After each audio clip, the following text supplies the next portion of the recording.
Одна з найтемніших сторінок канадської історії – це було інтернування іноземців під час Першої світової війни, зокрема цивільних людей українського походження. Сьогодні ми пропонуємо вам репортаж про відкриття та освячення нового пам'ятника в національному парку Його в Західній Альберті, біля колишнього табору інтернування Camp Otter. На цій події промовляли декілька провідників нашої громади, і ця подія відбулася з великою підтримкою членів громади міста Калгарі.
Grant eternal rest in blessed repose, O Lord, to your departed servants, and make their memory to be eternal. Vічна пам'ять.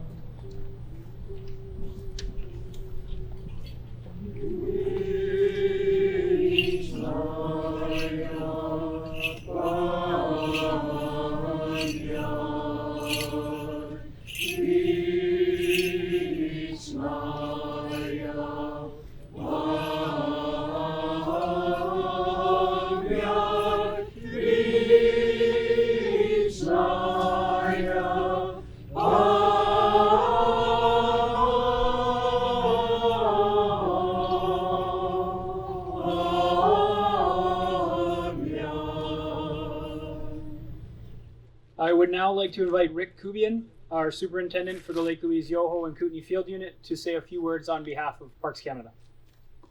Ladies and gentlemen, mesdames et messieurs, it is my privilege to be here in beautiful Yoho National Park for this important opening ceremony.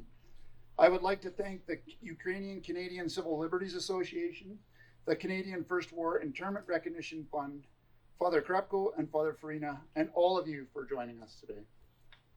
Today, we officially open this newly updated exhibit recognizing Canada's First World War internment operations from 1914 to 1920. During Canada's First World War national internment operations, over 8,000 people were sent to 24 camps across Canada, including camps in Banff, Jasper, Mount Revelstoke, and Yoho National Parks.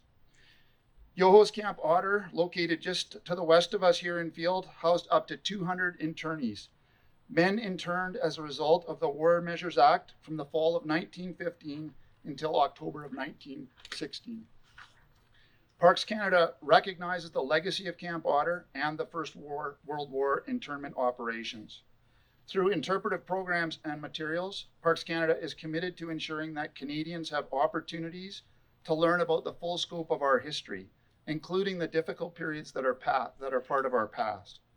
Parks Canada strives to ensure we provide a comprehensive and balanced view of Canada's history.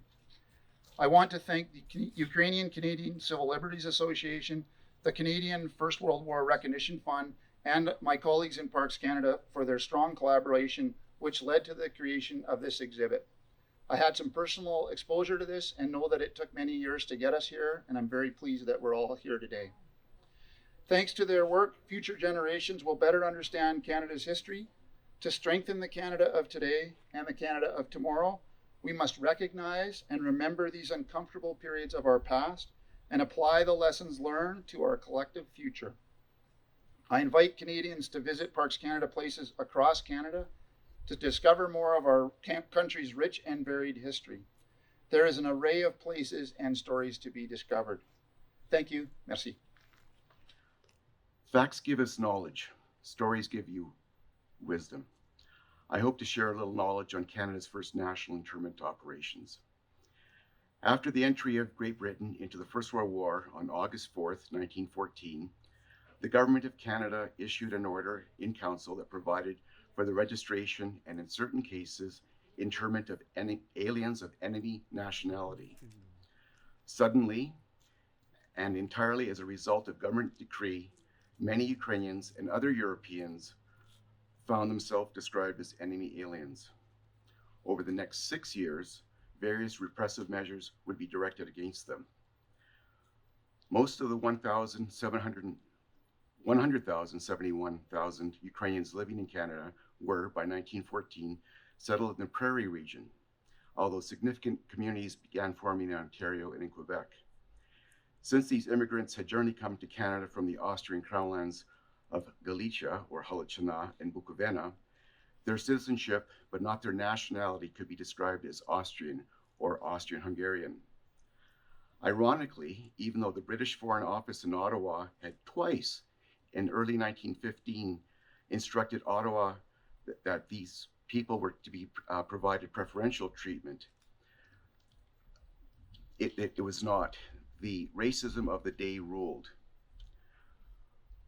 Those so categorized under the terms of the same War Measures Act of 1914 that would later be used against the Japanese, Italian, and German Canadians during World War II, and the Quebecois in 1970, they were subjected to imprisonment in one of 24 receiving stations and concentration camps established across Canada.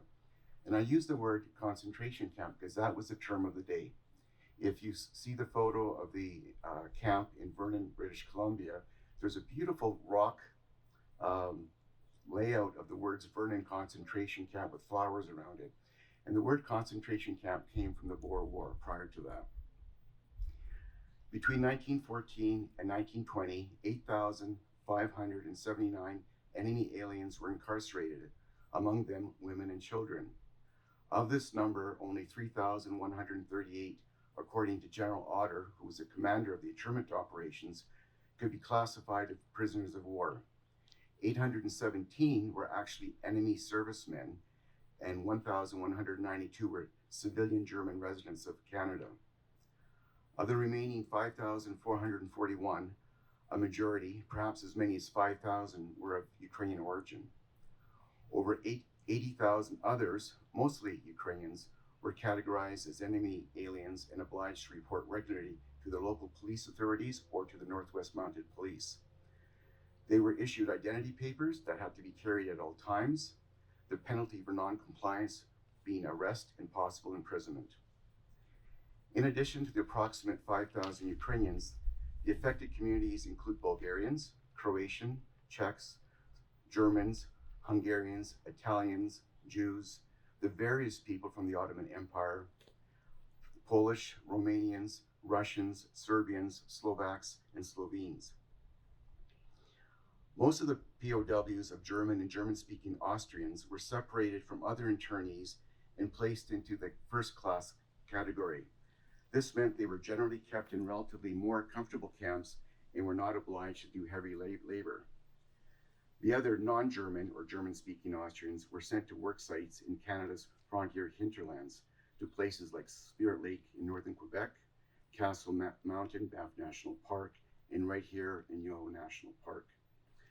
They were required not only to construct the internment camps, but to work on road building, land clearing, wood cutting, and railway construction projects, often to the profits of their jailers. This was contrary to the 1907 Hague Convention, where POWs were not required to work except for their own upkeep, which meant kitchen work, collecting firewood, and such tasks. The War Measures Act, implemented 100 years ago, and its effects have had a crippling legacy. These people were interned not because of any wrongdoing, but because of who they were and where they came from.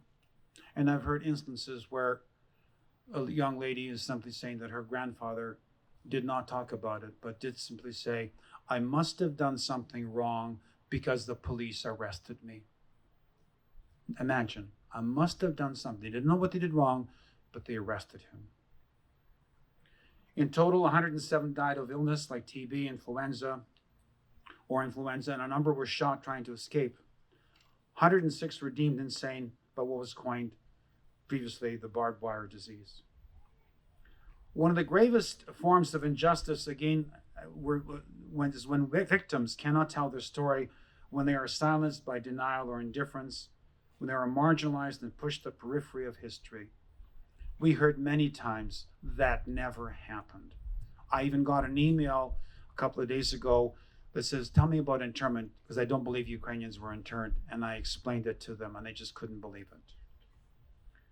Today, we recognize the legacy of sculptor John Boxtel, a Canadian artist who has provided a trail of World War I internment statues across Canada, with this one being his the last man standing, exhibits the strength and resilience of thousands of new immigrants who were invited to Canada and then found themselves interned and working for little pay in Canada's hinterland against their will.